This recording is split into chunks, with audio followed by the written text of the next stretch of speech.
So today I'm going to be doing the 2012 multiple choice questions for the AP Calc exam. And I'll just do the non-calculator portion first, and then in another video I'll do the calculator portion. So starting off, number one, we just have a simple derivative problem. So first off, we just have to do the power rule. So sine cubed of x becomes 3 sine squared of x, and then the chain rule. So the derivative of sine of x is cosine x. So we get e. Oh, it's pretty simple. Number two,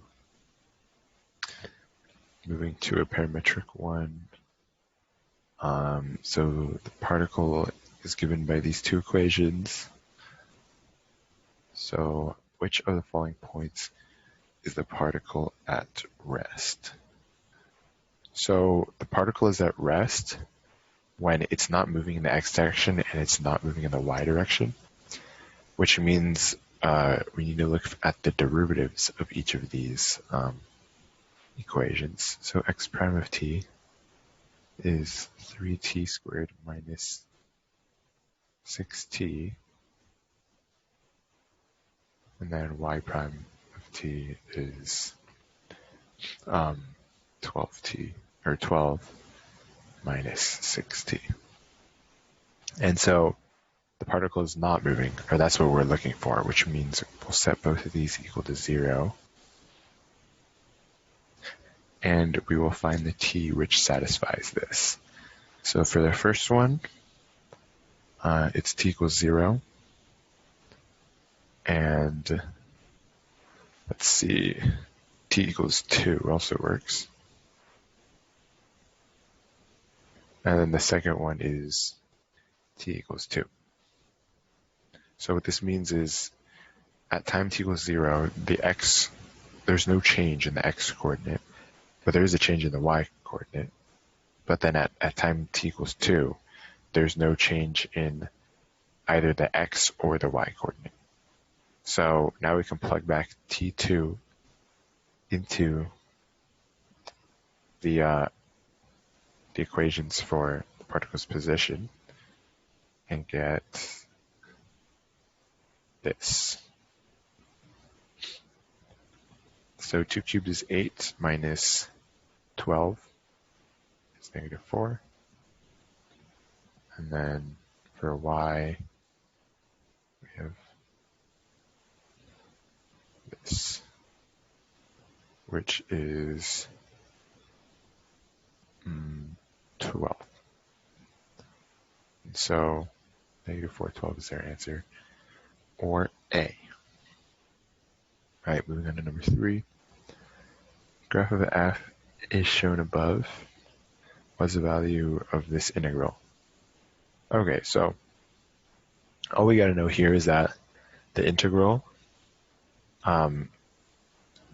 finds or one use of the integral is to find the area under a curve. So we just find the area of this section. And then we also have to know that if the curve goes below the x-axis, then that part is negative, so subtracted by this area. So the area of the top is, well, I'm going to break it into a triangle and a rectangle. So this is 2, and this is, let's see, 2 wide and 4 tall. So that would be 4. And then this down here is 2 wide and 3 tall, so this is 6. And so this is just 4 plus 2 minus 6, essentially, or 0.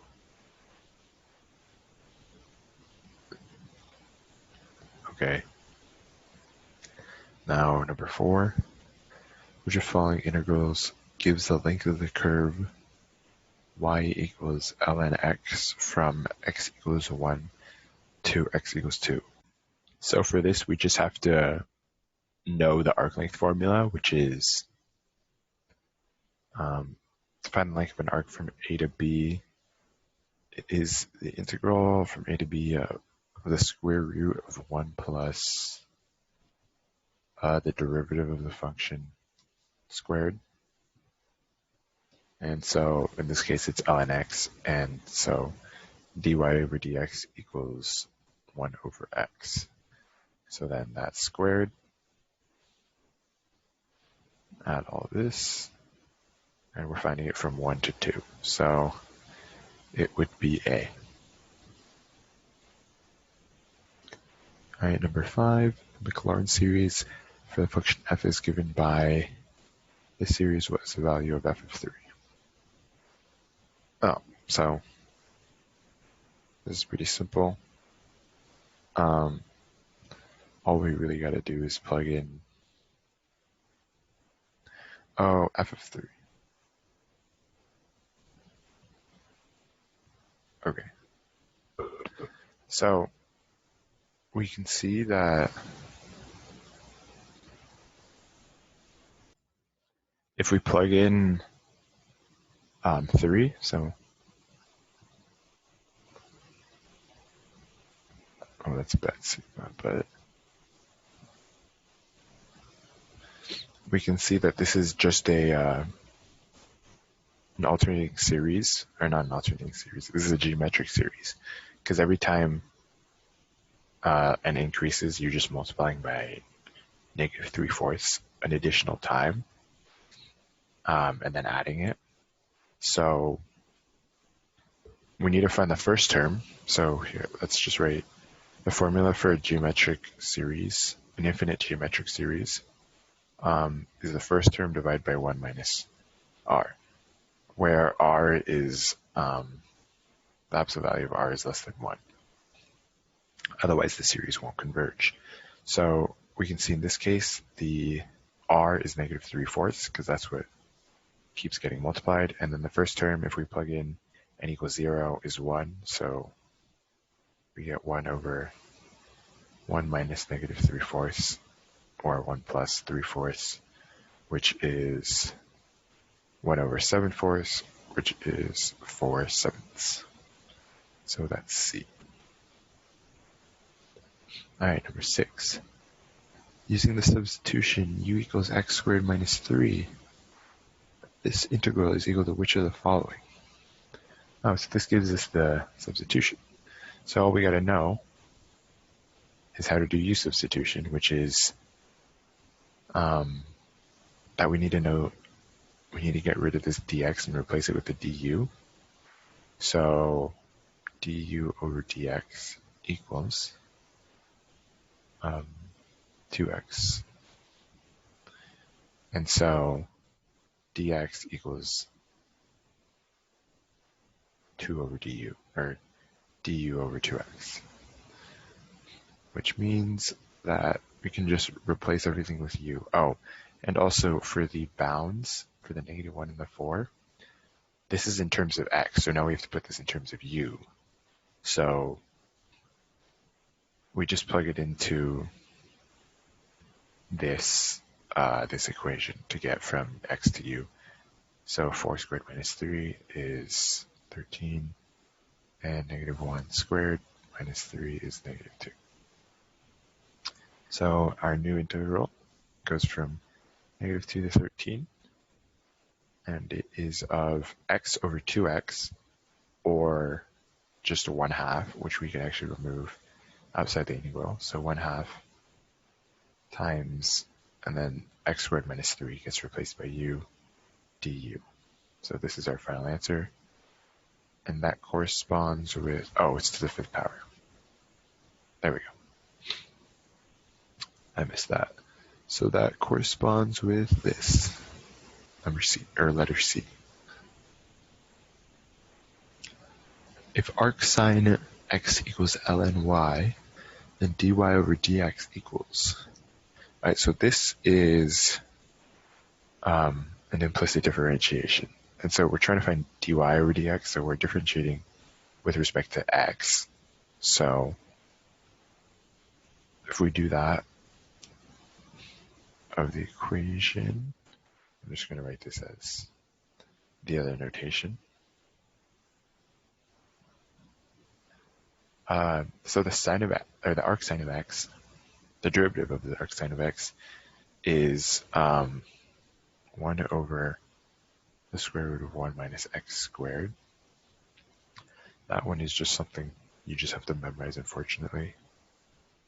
And then this is also, we should be doing the chain rule with implicit differentiation.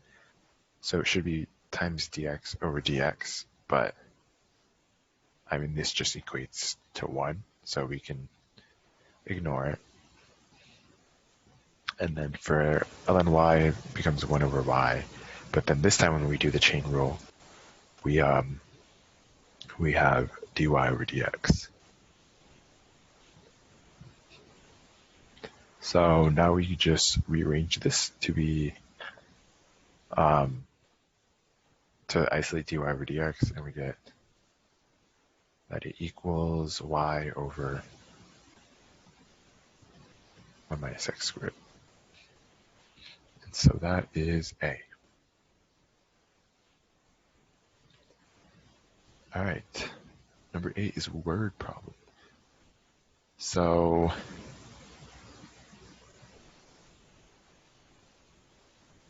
just reading through this. Okay, so we're using a right Riemann sum. And so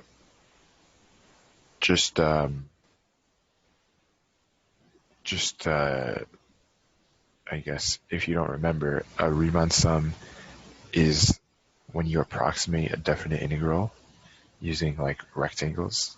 So it's like this would be a Riemann sum, and this would be a right Riemann sum because it touches the right point. The right point touches the graph. A left Riemann sum would look like this because the left vertex of the rectangle touches the graph, and then the center Riemann sum is in the center, obviously. So we're doing a right Riemann sum with 3 subintervals. And what's the approximation of the number of liters that are in the tank at time t equals 15 hours? So this gives us t, and this gives us the rate. So yeah, if we integrate the rate, and we could find out how much oil is being poured into the tank. But since we aren't given an equation, we're just given this table. We don't have a continuous function, so we can't really we don't have enough information to do an integral. So that's why we're doing a Riemann sum. And so since we're doing a right Riemann sum, we'll use the right 3 times. So we'll use these 3 because it said 3 sections. And so this is a gap of 3 hours. This is a gap of 5 hours. This is a gap of 3 hours. So we're going to take those times and multiply it by the respective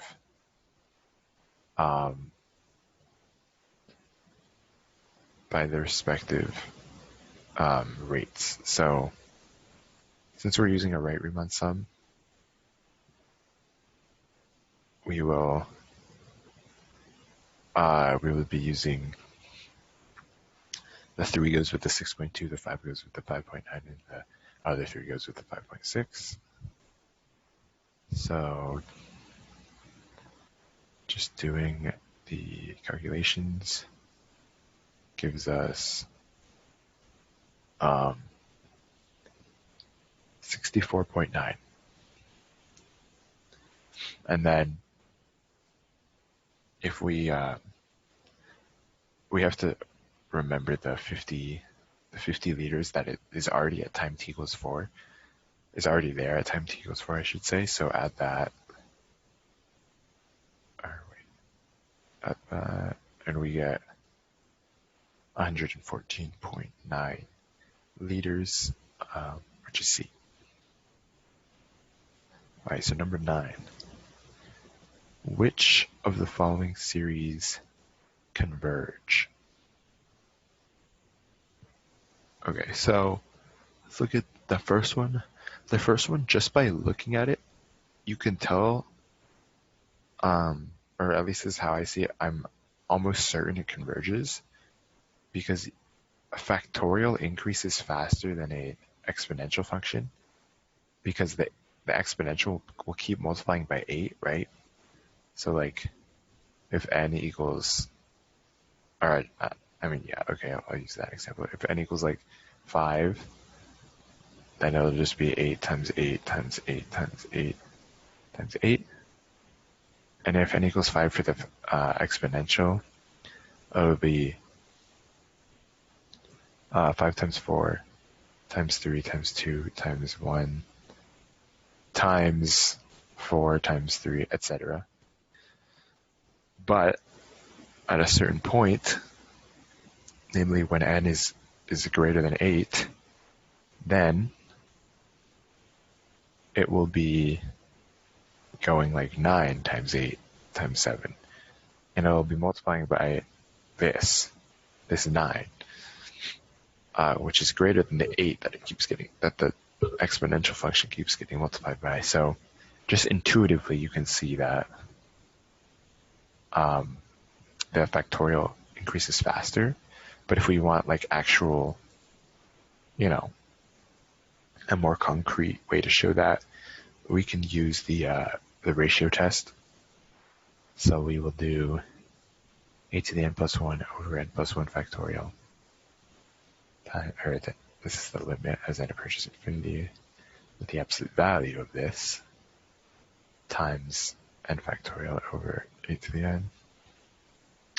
And so simplifying this, we could get rid of this, and we could get rid of that to get 8 over n plus 1. The limit as n approaches infinity over this, which is just going to be 0. So this converges. Now,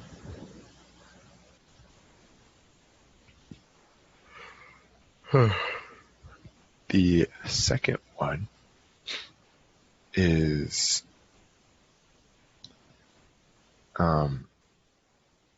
intuitively, again, I can see that it's going to be most likely divergent because the n factorial is on top and it increases faster than n to the 100th power.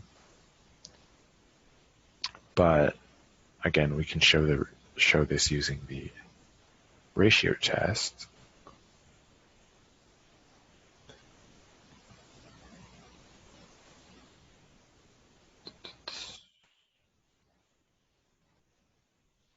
And then again, we can simplify.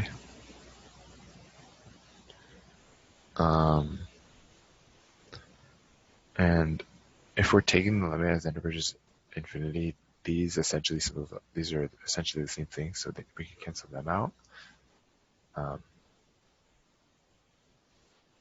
Which means we're just left with n plus 1, or the limit as n approaches infinity of n plus 1, which is infinity, so divergent. So number 2 does not work. So now looking at the third one, this one, in my opinion, is the trickiest of the 3. So we can see that the bottom, if you multiply it out, will be a 3rd degree polynomial. On top is only a 1st degree polynomial. So intuitively, you can tell that this will converge. You can also do the limit comparison test if you want. And you should get that if you compare this to, because if this is essentially n over n cubed, which is 1 over n squared, if you compare that, if you use the limit comparison test on 1 over n squared and this, you should get that the limit approaches 1, which means that both are convergent, or both have the same behavior. And since we know one is convergent because it's a p-series where p equals 2, that means the other one is convergent as well. So, so we know 3 is convergent. So that leaves us with D. Okay, number 10. Oh, for this, we are just finding a definite integral. So, this is just an exponent. So, we'll add 1 to negative 3 halves, and that gives us negative 1 half. Oh, whoops. So, t to the negative 1 half, and then times the reciprocal of that, which is negative 2. So, negative 2t to the negative 1 half, which is just, I'm just going to write this like this, and then, whoops, the bounds are 4 and 1. So negative 2 over the square root of 4 is negative 1, minus negative 2 over square root of 1 is negative 2. And so we get 1. E. Alright, number 11. Let f be the function defined by f of x equals the square root of the absolute value of x minus 2 for all x. Which of the following statements is true? F is continuous but not differentiable at x equals 2. Let's see. Well, to see if something is continuous,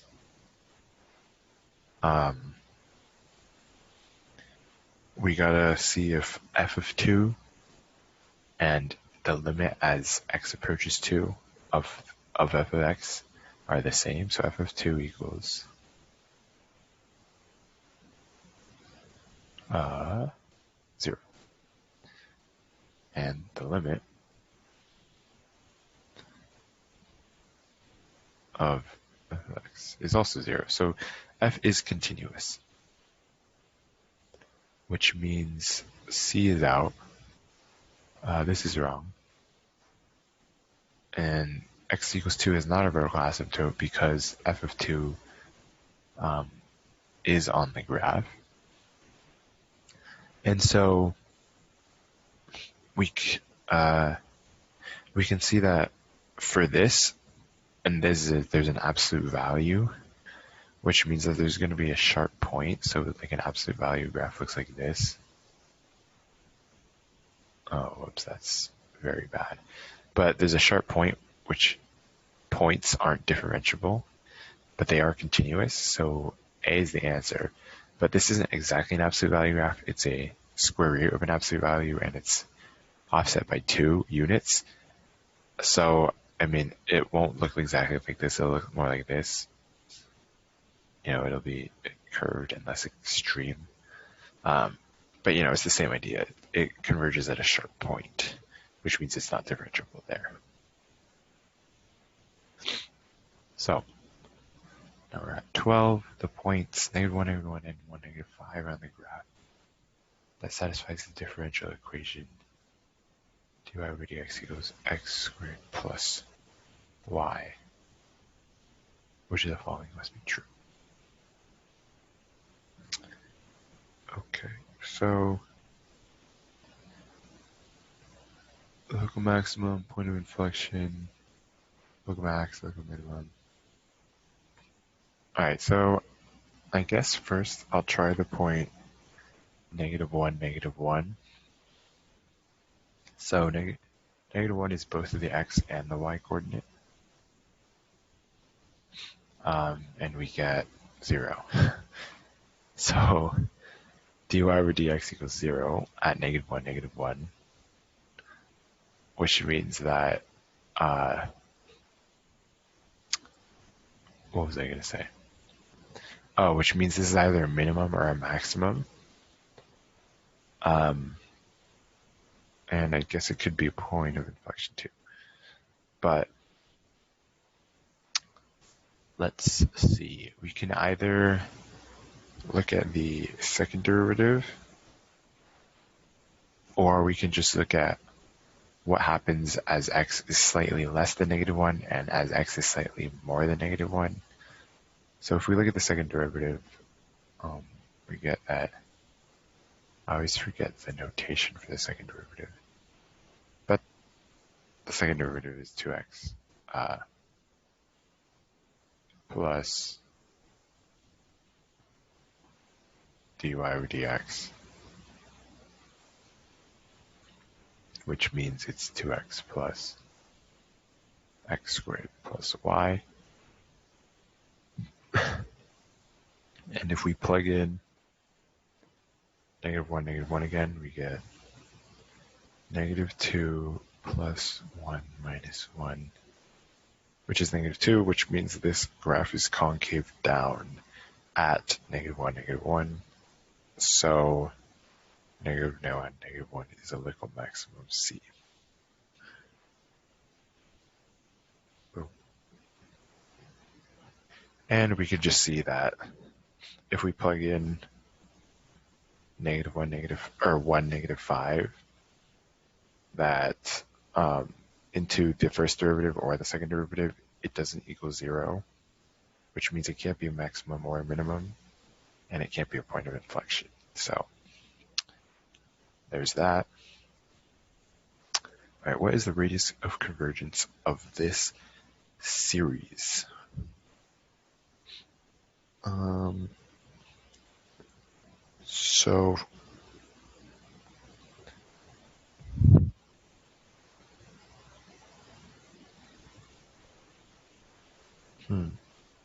Okay, let's just do the ratio test for this.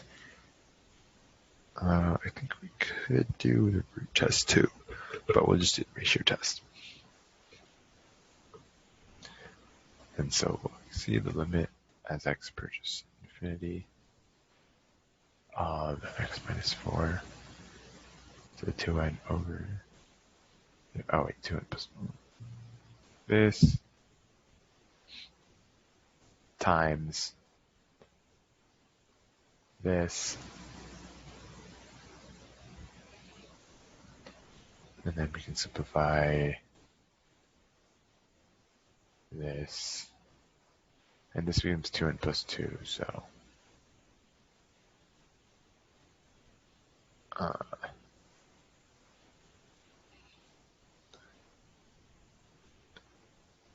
x minus 4 squared over 3. And so this must be less than, or not less than 0, this must be less than 1 for the for it to converge, which means we can rewrite it like this. And we can see that we have to multiply by 3, so our radius of convergence is going to be 3. Or no, there's a squared, I forgot, sorry. So our radius of convergence is going to be,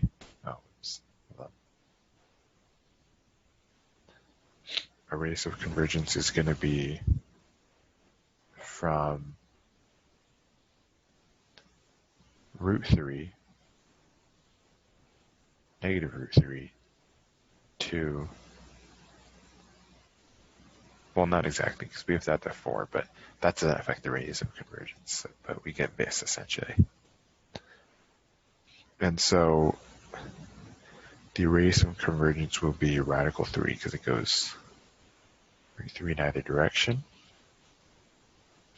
And so one thing here is that it looks like we're taking the square root of a negative, but if we look back at the original, if we look back at this, let's see, how do I highlight it?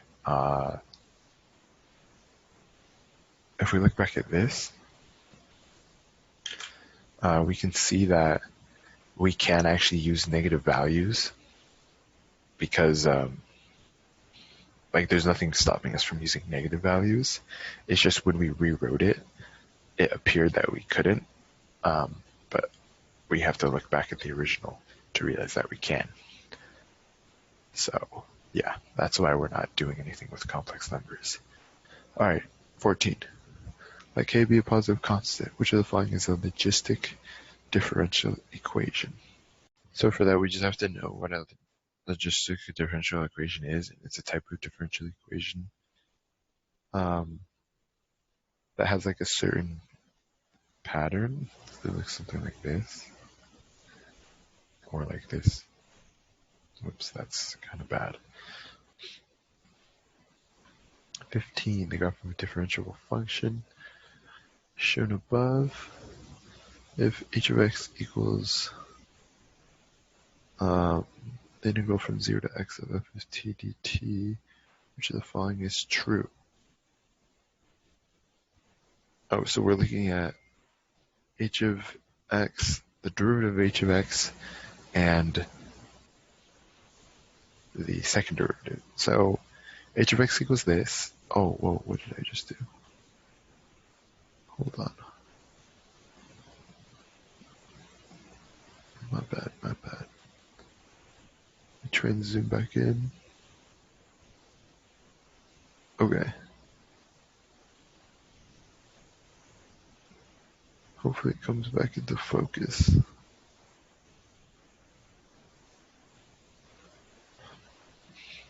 Please.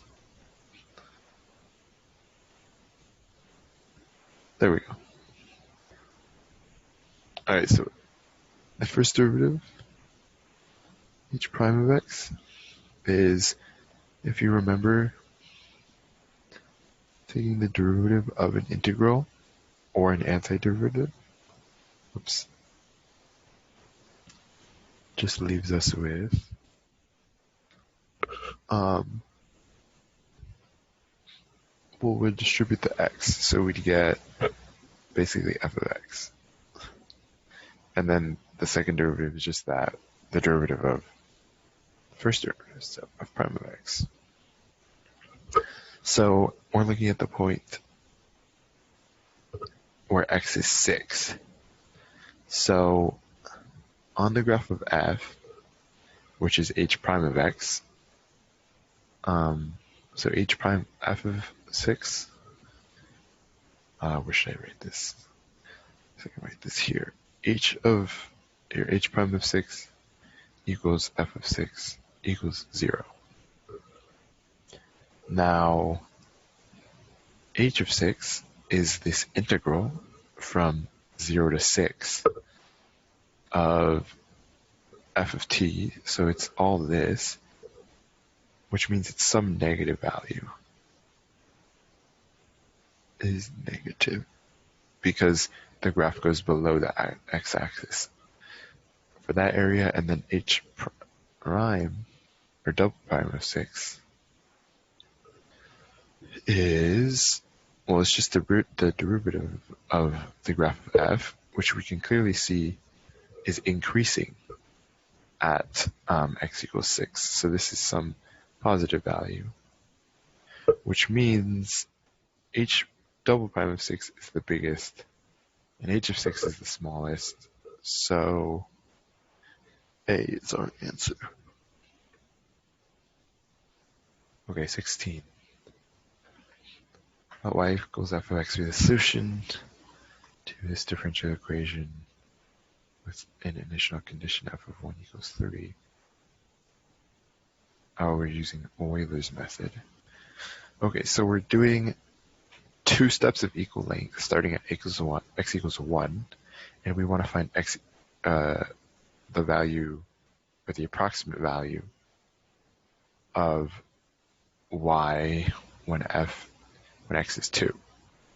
So that means, since we're using 2 equal steps, the steps should be 0.5, a size of 0.5, because it spans 1 unit, and we're doing 2 equal steps, so 0.5. So if we set up our table, we have an initial x value, we have an initial y value, we have a change in our x, we have a change in our y, which is just dy over dx times the change in our x, which is just dy over the change in y, since we're not dealing with, infinitesimally small movements. and then our new x and our new y. So initial condition is given 1 and 3. We know our step size is 0.5. And then so dy over dx equals, in this case it's -2 times 0.5, -1. So our new x is 1.5. Our new y is 2. And so we'll write those here. And now we find dy over dx again, which is now -0.5, and then times 0.5, -0.25. So our new x is 2, and then our new y is 1.75, or 7/4. So C is the answer. Okay, 17. For x is greater than 0, the power series, this, converges to which of the following? Oh, so which of the following, basically, which of the options is shown in this power series? So I'm looking right now at here. I'm looking right now at this portion, and this looks very similar to the sine of x. The what was it? The Maclaurin series for the sine of x, which is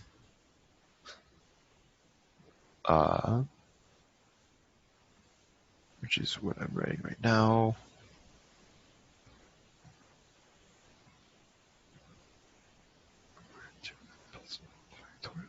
The only thing different is that this, let's do it with orange. This +1 isn't here, you'll notice. And so if we can get rid of that +1 by multiplying by 1 over x, right? Because those would then cancel, and we can see that sine x over x is one of the options. So C.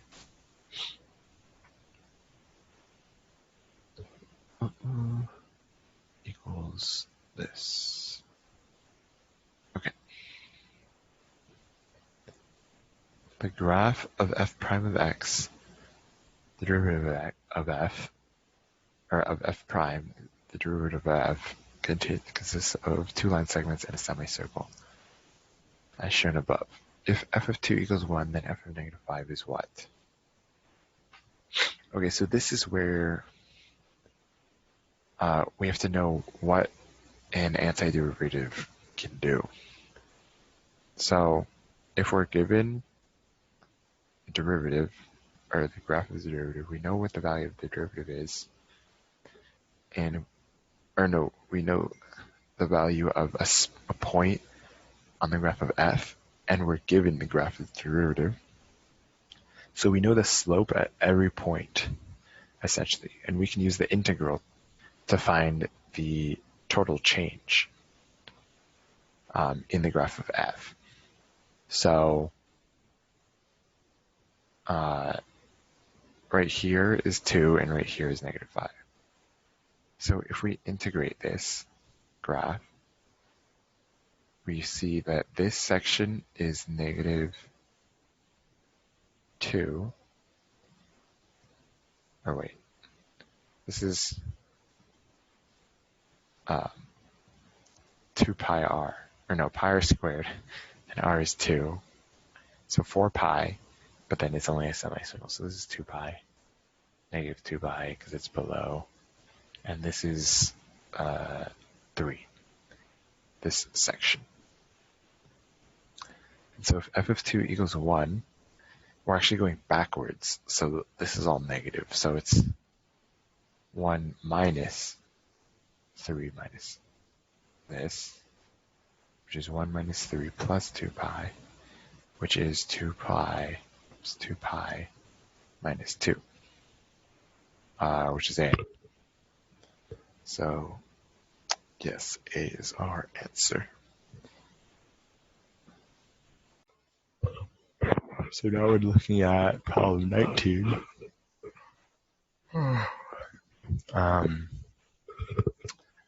A function is defined by this. What points on the graph have the property? Okay, so it's basically where is the line tangent to the graph? Where does it have a slope of 1/2? So slope we just find with the derivative. So the derivative of x over x plus 2 is, I guess we'll do quotient rule. So low d high minus high d low over x plus 2 squared. And when does this equal 1/2?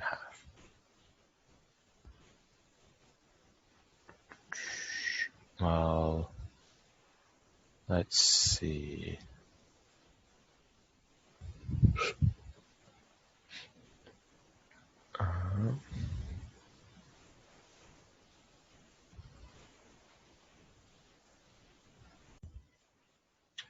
So these cancel out,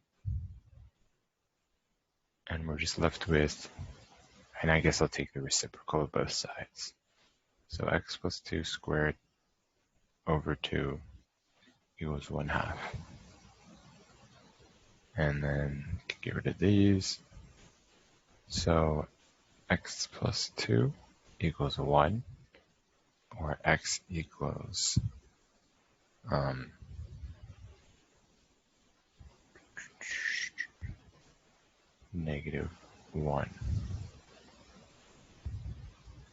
Wait, no, I did something wrong here.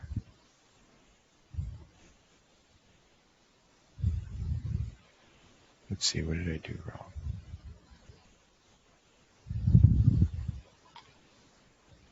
Oh, I know what I did wrong. I didn't take the reciprocal. Oops. So there we go. And then now this becomes a 1. So, or no, it becomes a 4. And so x plus 2 is positive or negative 2. So x is 0 or 4, or negative 4, I mean. And so if we plug in 0, we get 0 over 2, or 0. And if we plug in negative 4, we get negative 4 over negative 2, which is 2. So that works. Cool. All right, now number 20. We are given this integral, and we are tasked with finding what it's equal to. So, okay, this looks like a partial fraction decomposition problem, because we can divide the bottom into x plus 1 and x plus 2, which means 5x plus 8 equals this, which also means that if we multiply, or wait, the bottom, the denominator on both sides, we get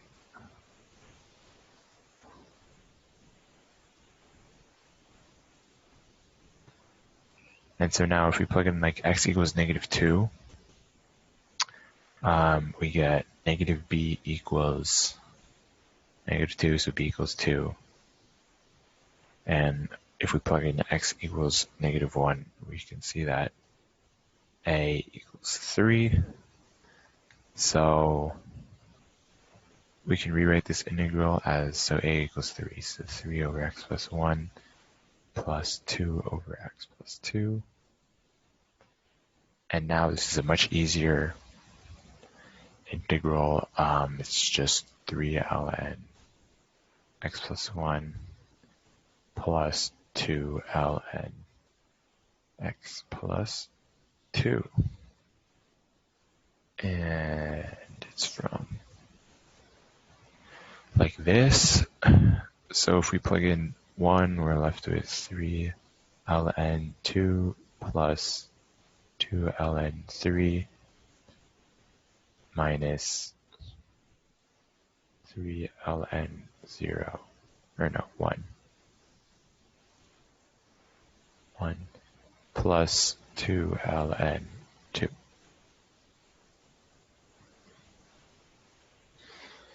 So 3 ln 2, we can use the logarithm rules.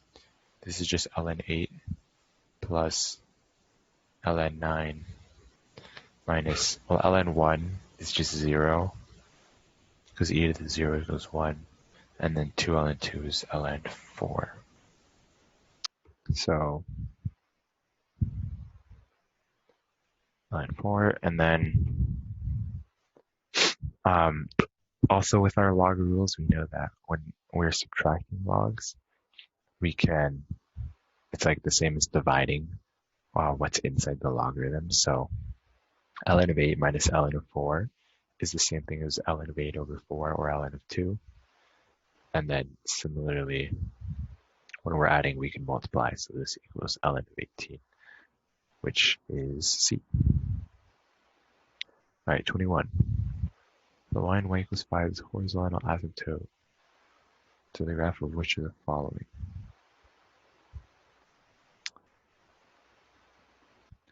So horizontal asymptote is found as the limit as n approaches infinity or negative infinity. So let's see. We can get rid of this immediately because the sine function just goes up and down. This is not, that's just linear. Over x minus 5 does not have a horizontal asymptote. Does it? Or no, it does it. At equals x equals 0 though. This is at negative 5. So then this must be at 5. Now we can see we can compare the highest order since we're taking the limit as x approaches infinity.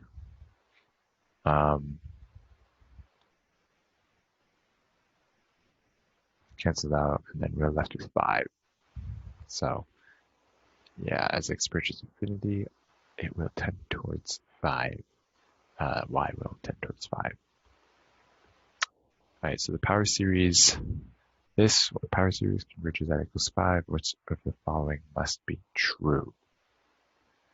So we can see that it converges at x equals 5, and from this negative 3 tells us that the center of convergence is at 3.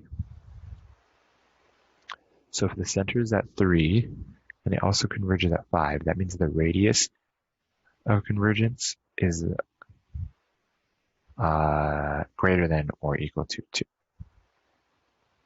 Which means that on the other end we're at 1.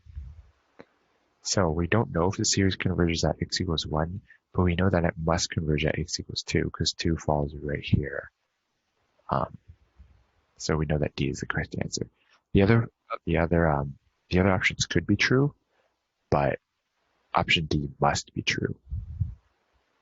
That's the difference. So if P of T is the size of the population at time T, which of the following differential equations describes the linear growth?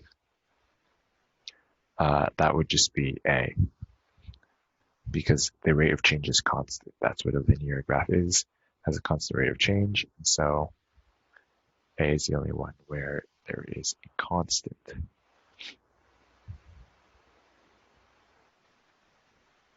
Okay, so now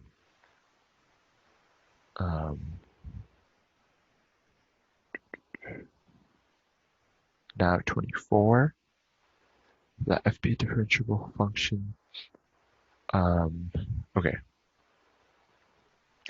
so this is just a if you look at the at this, you can see that this is just a what's it called? Oh, an integration by parts, right? So we're trying to find out what could be f of x, which means we have to find out which one is u and which one is du, is v. So integration by parts means that something like this equals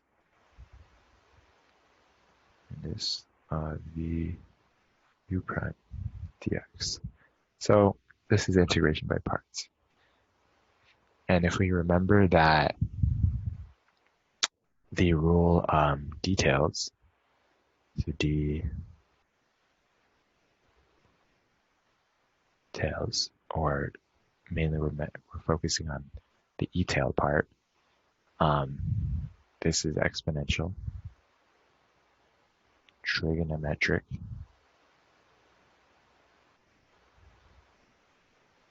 algebraic, inverse trig, and logarithmic.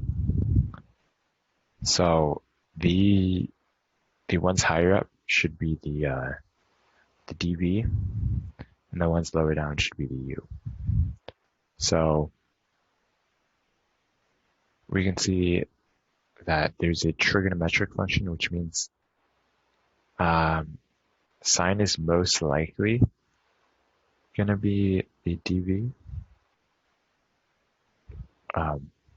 but let's make sure. So the sine is, all right, so we're taking the antiderivative of the sine because it's sine x here, but it's a negative cosine x here. Because this is supposed to be, this is a positive sign, which means the cosine of x is negative. And that's also seen here. There's also a negative cosine of x, which means we're not taking the derivative of sine of x, we're taking the antiderivative of sine of x, which is what you do to the dv, which means that f of x is the u, and since f of x u prime equals 4x cubed, so x to the fourth is u, or f of x. So 24 is e. Now 25. We are taking a improper integral, I believe is what it's called. So first off, let's just what was I saying? Oh, let's just u sub. So we'll say negative x squared equals u. So du over dx equals negative 2x. And so we'll simplify this to negative 1/2 e to the u du from 1 to infinity. And now we are integrating, or anti-deriving, I should say, e to u from, all right, hold on, there we go. We'll just use t versus infinity.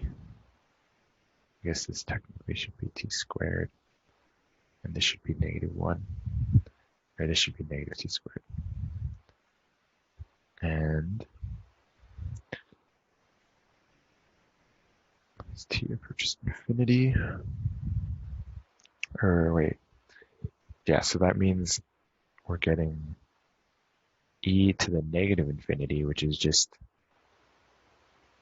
1 over e to the infinity, or 0. And we're subtracting that by e to the negative 1. And this is still being multiplied by negative 1/2.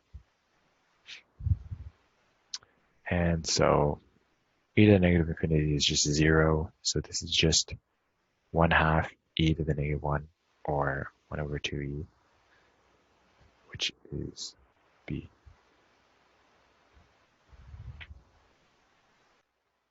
All right, so now 26.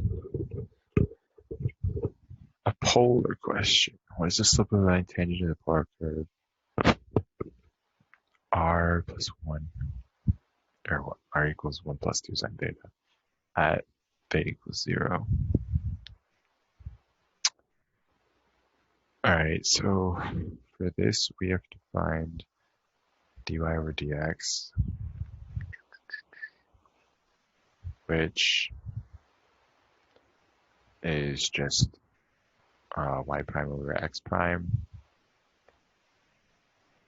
or I guess in this case, we would say dy over d theta over dx over d theta.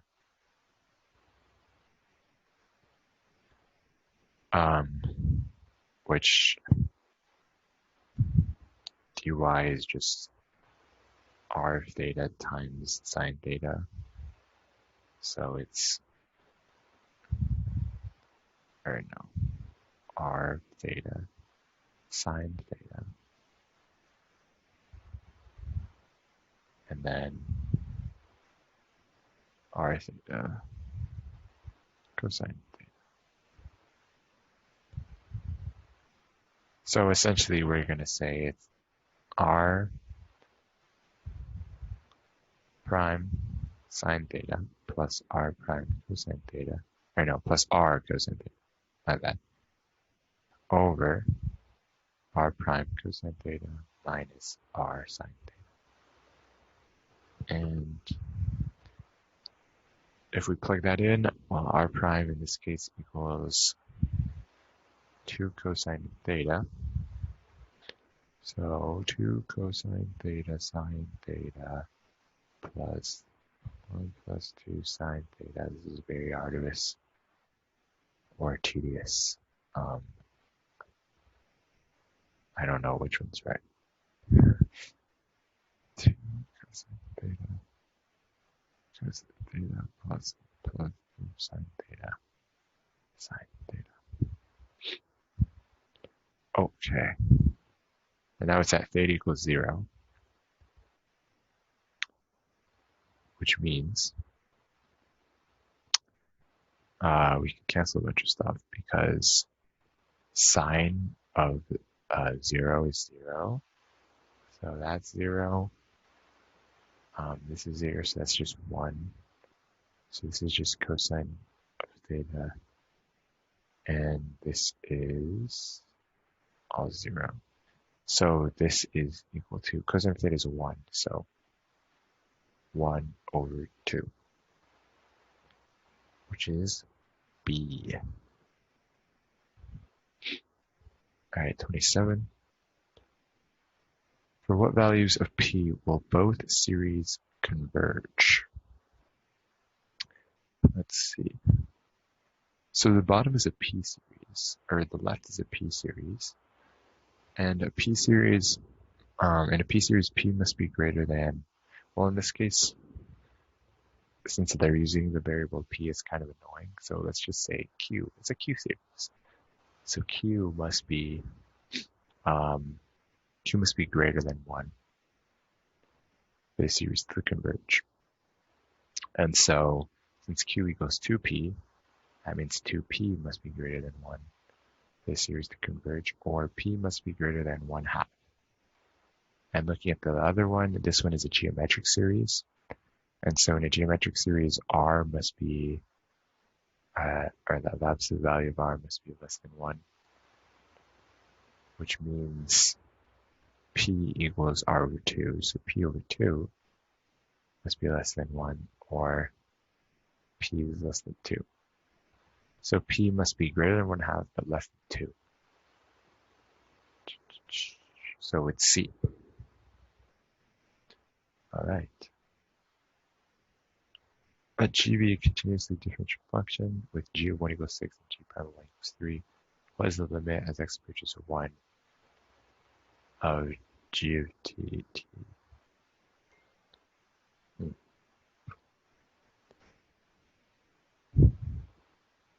The limit as x approaches 1? Well, if we have the limit as x approaches 1, that means we're taking a definite integral from 1 to 1, which is just 0. So that is 0, and as x approaches 1, g of 1 is 6. So that's 0 over 6 minus 6 or 0, which is an indeterminate form. So we'll take L'Hopital's rule and take the derivative of the top, which is now is g of x, and derivative of the bottom is g prime of x. And so now this equals, as x approaches 1, that's what I forgot. So now this equals 6 over 3, which is 2. So D is the answer. And that is the last multiple choice question of the non-calculated portion. So hopefully that was helpful, and I will do the calculated portion next.